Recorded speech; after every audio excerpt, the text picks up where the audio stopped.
Hello my friends and welcome back to my channel. I'm Erik and today we're doing something different. We're doing a tier list. I've seen others do this and I thought that this could be a perfect way to bridge the gap between Korra and The Last Airbender. Like, I have opinions and maybe you want to know what they are. So, I think I've been fairly clear during the show, but I kind of wanted to do it for my own sake as well. And I figured I'd film it just in case anyone cares. I find it unlikely, but maybe some of you do. So let's get into it, shall we? I just googled Avatar, The Last Airbender character tier list, and this was one of the top results. I've looked it over real quick, and I can't really see any glaring omissions. Any characters that why are they not here? But then again, it's been half a year since I started Avatar, so who knows, maybe there are characters that really should be here that are not here, and let's see if I remember them all to start with, because I might not. Anyways, where do we start? Let's just start somewhere, shall we? First of all, this Sandbender dude. Don't care. He stole Appa. Bad person. He can go in D. It's gonna be interesting to see. See how I feel about some of these characters. Xiao. Let's talk about Xiao. Xiao, where does Xiao go?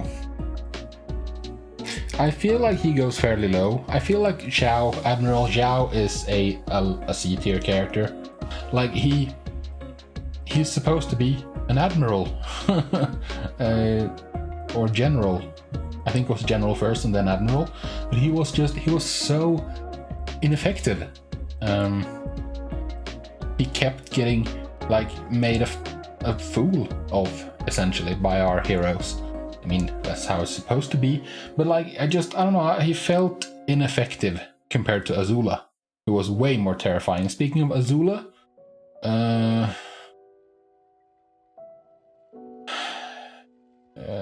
she's low S, high A for me. She goes S for now, at least.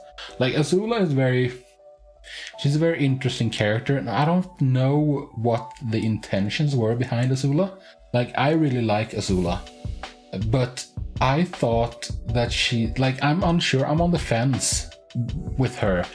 She's either a sociopath or she's not. Everything up until the perceived betrayal of Ty Lee indicated that she was indeed a sociopath. But then she started showing, I don't know, she started unraveling, she started being very emotional, and I don't know if that's compatible with sociopathy. I don't know. But yeah, she needed someone who cared about her, and she never had that. That's a real shame, because I don't know, she was interesting though, and she was such a good bad guy, at least for the entirety of season 2 and half of season 3. She was so skilled, she was so competent, she was always you always had to be wary of her because she knew what she was doing, unlike Zhao, who constantly messed up. Let's get rid of some of the other low tier characters. Bato, I don't know, he didn't really add anything for me. Haru, he goes in C as well for me. I don't really care about him. I mean, I don't really have anything to say about him, is the thing. Yeah, okay, sure, whatever. I guess he can go in D with the others who are uninteresting to me. Moving on. Oh, this guy, he was Toph's teacher, right? Yeah, he was Toph's teacher. The guy who, and this guy, they can go together, because they were also I don't care. Yeah. Their actions ensured Toph had to invent metal bending, which, I mean, I'm grateful for that, but other than that, like, nah, whatever. Moving on, like, I want S seems like I don't want to overcrowd the high tiers, because I like almost all the characters for different reasons. But like the whole point of a tier list is to put characters in different tiers, to differentiate between them. You can't just put everyone in S and call it a day, you know? Pipsqueak. Oh, yeah, he goes in B. He's a good dude. He's always ready to help. He's just, yeah, he's just general a good dude. Who next? Longshot. He stays. He goes with B as well. Like most of Jet's squad go in B, I think. For me.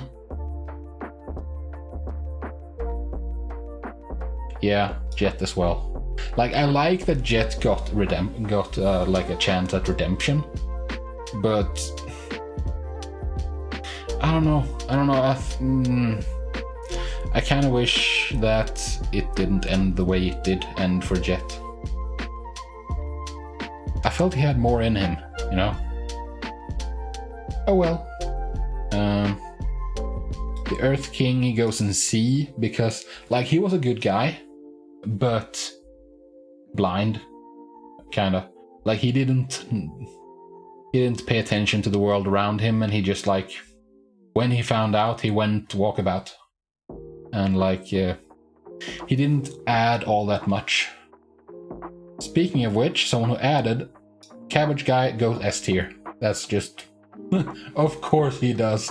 If not for him, we wouldn't have had that awesome play that was close to the end. And also, his cabbages. He was great comic relief. He goes S, that's for damn sure. Okay, moving on. What next?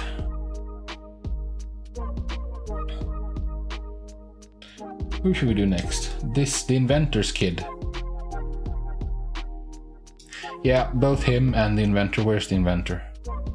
There he is. They go C for me. Like, the Inventor, he was... I like him. I like the fact that he represents progress. In a world where progress and, like, the forward march of society seemed very much to hinge on bending, he represented a divergent future, a future where everyone could have access to technology and power, in a world where benders were not necessary. And I really, really like that. Moving on. The Duke. The Duke goes in... no, the Duke goes in C. I don't know. Just most of these characters I don't... Like Jet's squad, they... I don't know, maybe it was too long ago. They didn't really stick with me.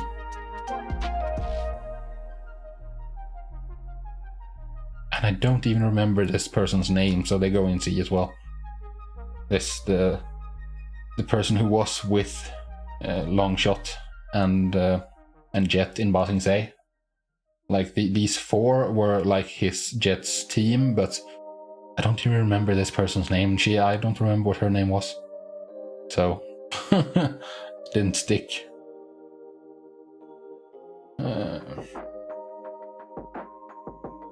The Owl. The Owl goes in A, I think. Because he was really creepy. It was really spooky. That episode was spooky in general, and it was a really good episode.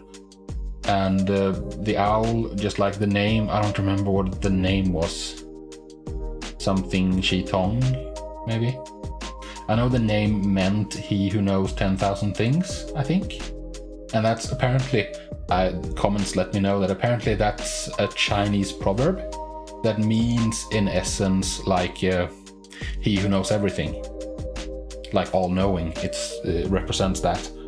And as an owl, like the symbol of wisdom, as the head of a library, he who knows everything is like, it's very charming. It's awesome. I really liked it. Okay, moving on. June. June can go and see. I don't know. I didn't really take to her. I don't know.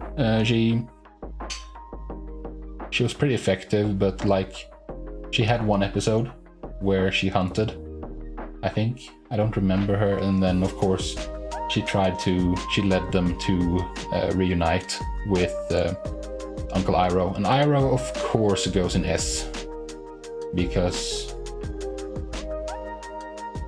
he's just one of the best characters in the show. Like he is, I don't know, but he's top 3 maybe for me personally. He's so wise, he's so forgiving, he's so compassionate, he's so helpful. Like someone mentioned, like the tales of Ba Sing Se were very like obvious what Iroh was doing there. Like he helps people that he comes across because he was unable to help his son, and that haunts him so much that he changed. Like he became a completely different person after that, and now like he doesn't want to make that same mistake again, so he helps people just so they don't have to suffer, so some other parent doesn't have to suffer like he did. He lends a hand to those who deserve it. Moving on. I don't know who this girl is. Is this the girl who was in... Is this the girl who went on a date with Zuko in Ba Sing Se? I mean, she has to go D. Like, I don't even remember her. That's not promising. Let's see, who else do we have? We can do the obvious ones. Zuko, of course, S tier. Because he's... Like, I pointed out fairly early that he and Aang were like two sides to a coin. And I also pointed out fairly early that like the optimal way for his storyline to end would be with him defeating the Fire Lord and becoming the new Fire Lord. But that was not there was two ways for it to end. Either he abandons the Fire Nation and joins Aang and takes down the Fire Lord, helps Aang to take down the Fire Lord, and his role is that of a teacher to Aang. Or the second option is he rebels and takes down the Fire Lord and becomes the new Fire Lord himself, becomes the new ruler. But like those two felt incompatible with each other. Like both couldn't happen because Aang, of course, had to fight the Fire Lord. But then Osai made Azula the new Fire Lord, and he crowned himself the Phoenix King. And that was so awesome because that ensured that Zuko could be that person who went and defeated the Fire Lord and took his rightful place as the ruler of the Fire Nation. That was really, really well done. Because that was like his arc. His arc was like a redemption arc. A pig-headed kid who like learns so much. Learns about honor, learns about humility, and learns about the world and finds his place in it. And that was just really, really well done. Sparky Boom Man, he goes in B because he was fun. Although, I don't know, now he can go and see. It's the fact that he didn't like speak. He didn't really have a character. He was very like one-dimensional. He was like badass Sparky Boom Man, and that's it. Like, I wanted more from him. Boomy goes in A because he's crazy. I like him. He's a crazy old person. Who just kicks ass and eats rock. I mean, what's not to like? That's awesome. Joe D. Judy, or I don't remember exactly. She goes an A because I love what she represents, like the willful ignorance, the mind control, the state propaganda, and like she's Bossing Say, the ruling class of Bossing Say personified, like the whole three monkeys thing, you know, like we see nothing, we hear nothing, we say nothing. It's like nothing is wrong here, okay? And she's like their a method of control to ensure that the status quo is maintained. And she was really interesting. She was fun. Jong Jong can go in B, I guess. I mean, he was an awesome firebending master, but we didn't see a whole lot of him. Hama definitely goes in A, because that episode was just one of the best episodes of the entire show for me. Just like, and her, yeah, just everything about her was awesome. The way she like personified water in a different way, because water has always been like the element of change and the element of life and like health, I guess, with healing and stuff. And she's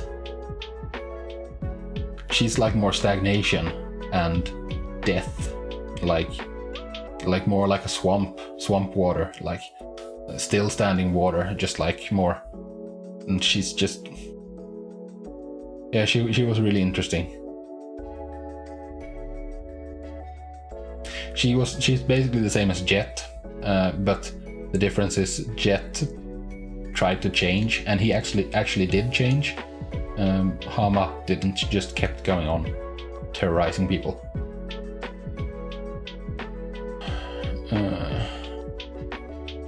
The Boulder. Yeah, he has to go A. He's just he was fantastic. It was great fun.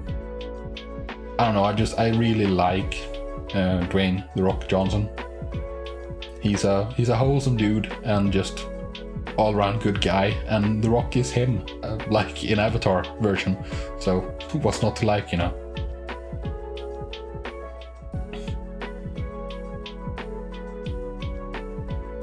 Hakoda, I didn't like. I like Hakoda. No, he goes B. Yeah, he's on par with these characters, I think. He's just like not that interesting. Like he is like he's a source of comfort for Sokka and Katara, but that's what he is. Like Sokka leans on him heavily, because Sokka thinks he's not good enough. But Sokka is like a better general than Hakoda. He's a better leader. He's like better at everything. But compared to Hakoda, he just doesn't have as much experience. He just needs to believe in himself a bit more. But he doesn't, so Hakoda is there to pick up the slack. And I don't know, Sokka is just a much better version of Hakoda, I think. Oh, we're getting not all that many left now. The head of the Dai Li. You can go, I don't remember his name. You go and see. Because he was something long, I think was his name. I'm not sure. He was interesting, I guess, but he came face to face. He faced off against Azula, and like no one does well again in that case. He was scheming, but he was too small-minded. He was happy with like trying to control Ba Sing Se. Azula was like She aimed for the world. She had much grander ambitions.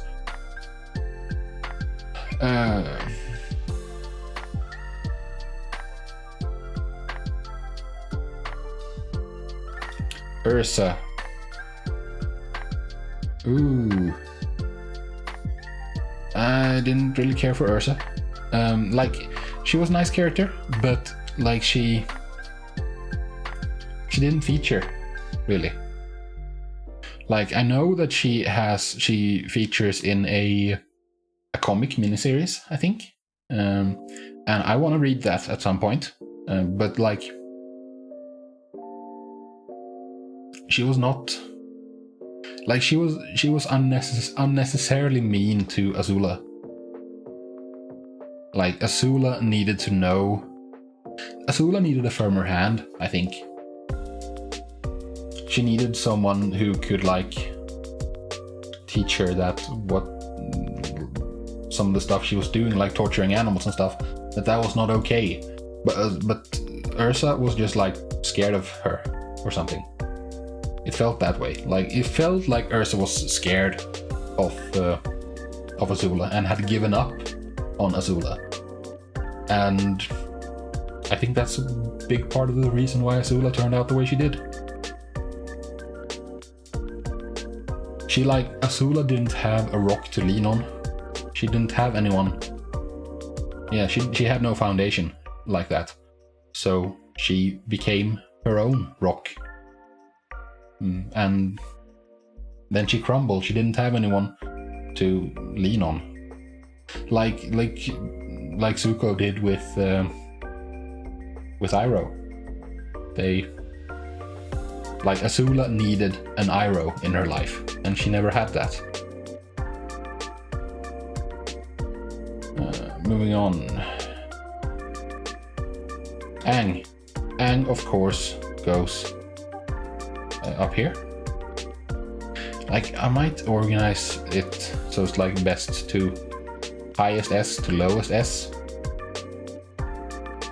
Yeah, I'm not gonna do that for the rest of them, like, that's too many characters.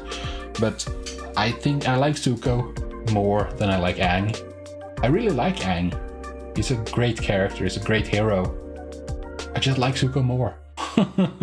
You know? And while we're at it, I like Katara even more.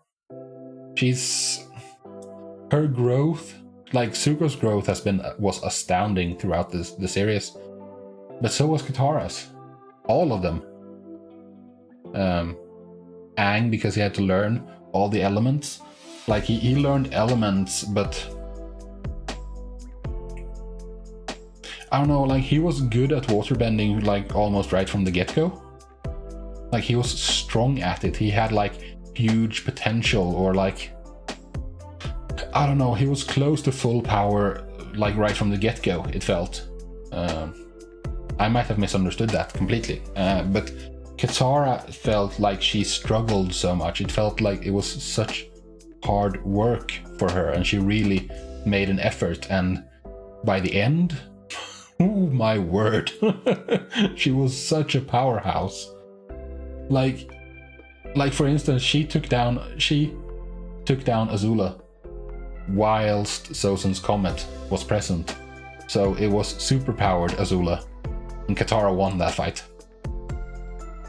Not just by pure power, but by being smart. And she was always like the heart of the gang as well.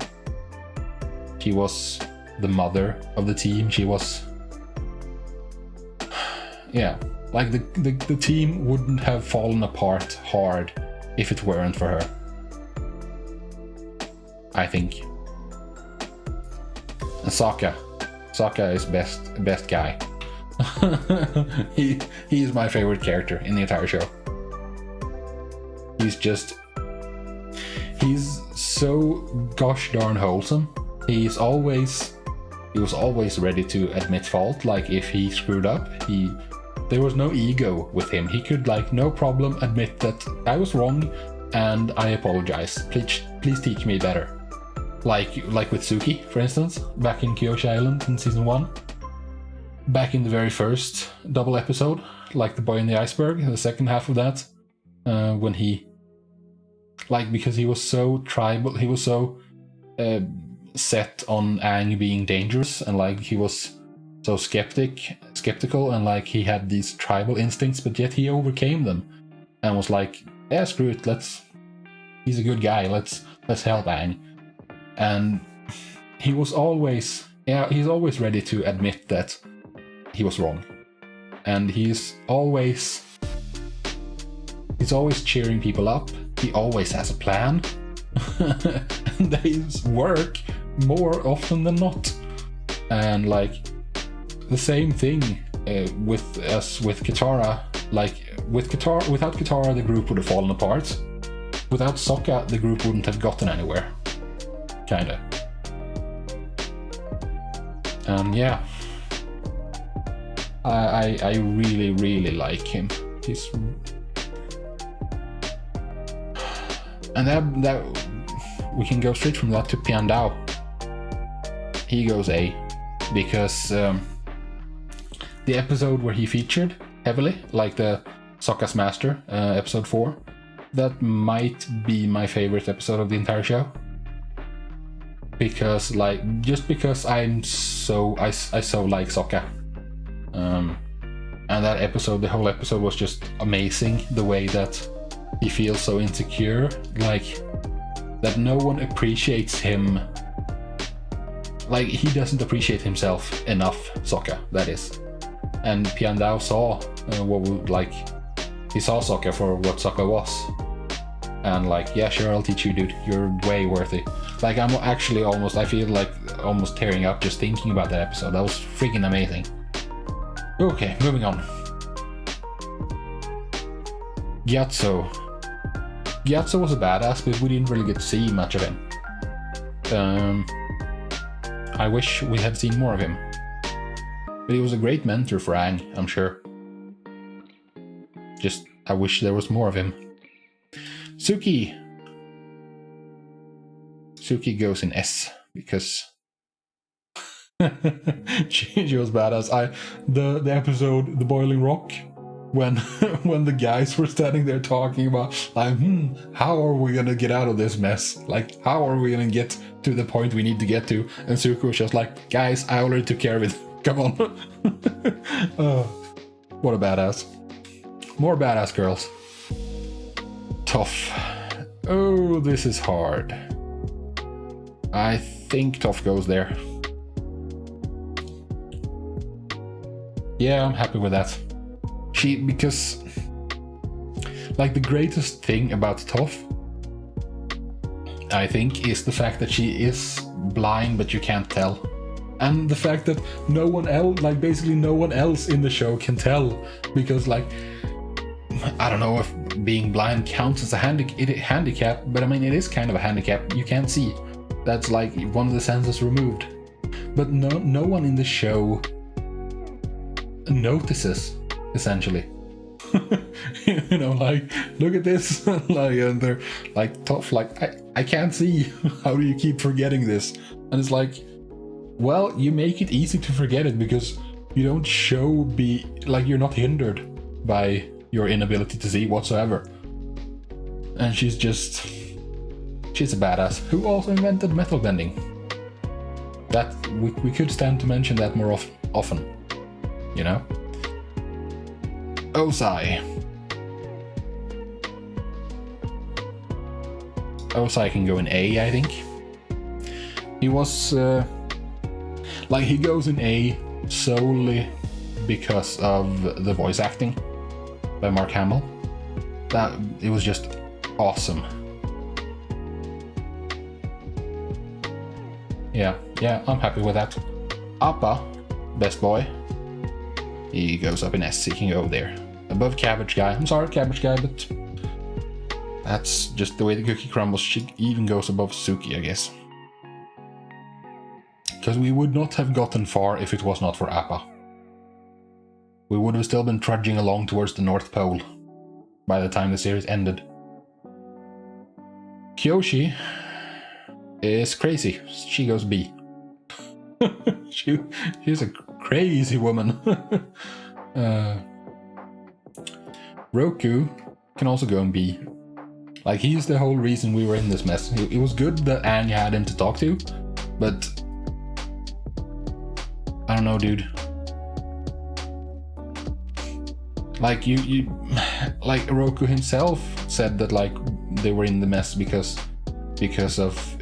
he was merciful towards Sozin. But I don't know, man. I felt he should have done more. I felt Roku should have done more, to be honest, during his lifetime. But if he had, we wouldn't have had the show. So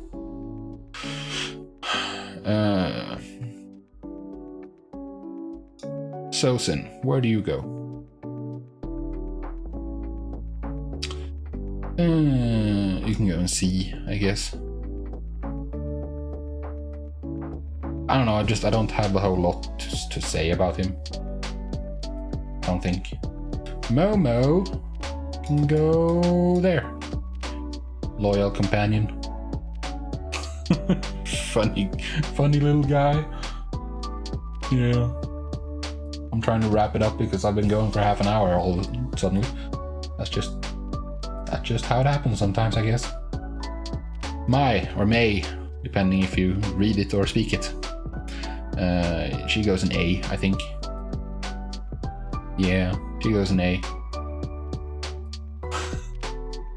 I don't know. Oh, no, I guess she goes in B. I like her, but, like, I like Ty Lee more. So Ty Lee goes in A, because she's just so gosh darn cheery.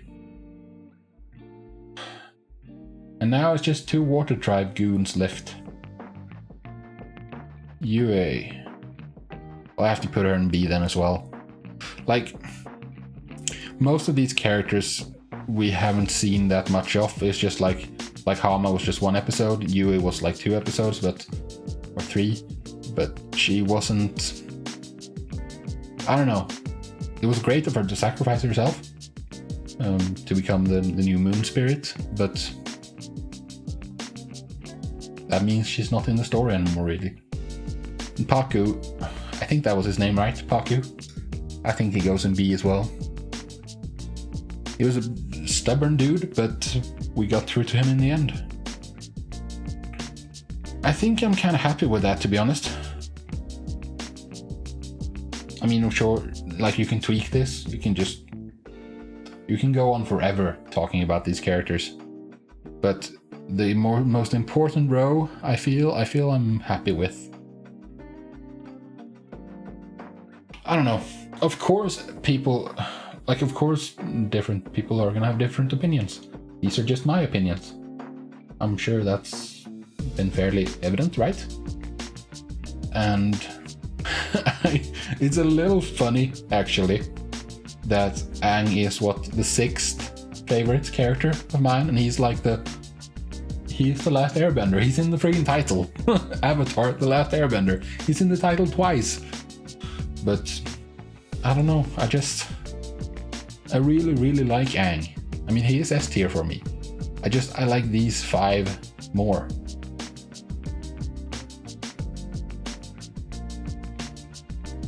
Yeah, that's my list, I think. I'm pretty happy with that. This was a great show. I'm really happy I watched it. And I'm very, very thankful to all of you guys who watched alongside with me. That made it so much more fun. It's so much fun to have someone to bounce ideas off of, to talk to have some back and forth with. And yeah, it made it much more fun. And now, tomorrow, actually, depending on where you live when this comes out, like, for me, it's now the evening of Sunday. And and the first episode of Legend of Korra comes out tomorrow on Monday. In 21 hours or something like that. So, from when I'm filming this. So, yeah, I hope to see you there. Like, I'm... You don't need to be that careful about spoilers, I don't think. At least not for the first season. Because I'm a bit ahead on Patreon. So I'm done with the first season over on Patreon. Do check it out. It's available in the description if you want to. And I'm really looking forward to getting the videos out because I'm having a great time watching Korra. It's not The Last Airbender, but I'm not expecting it to be The Last Airbender. I'm expecting it to be Legend of Korra, its own thing, you know. So, yeah. Well, that's it, I guess. I don't think, like, did I do anything stupid? I hope I didn't. I don't think I did. I mean, it was just my opinions. If you disagree, feel free to sound off in the comments, because as always, I love reading the comments. I don't always have time to reply to comments, but I want to, and I try to. It's just, I have way too much on my plate. I've taken too much on myself, but hey, I'm having fun doing it. So, with that said, I'm done for today. I thank you very much for joining me, and hopefully I will see you tomorrow for the Legend of Korra. Until then, peace out.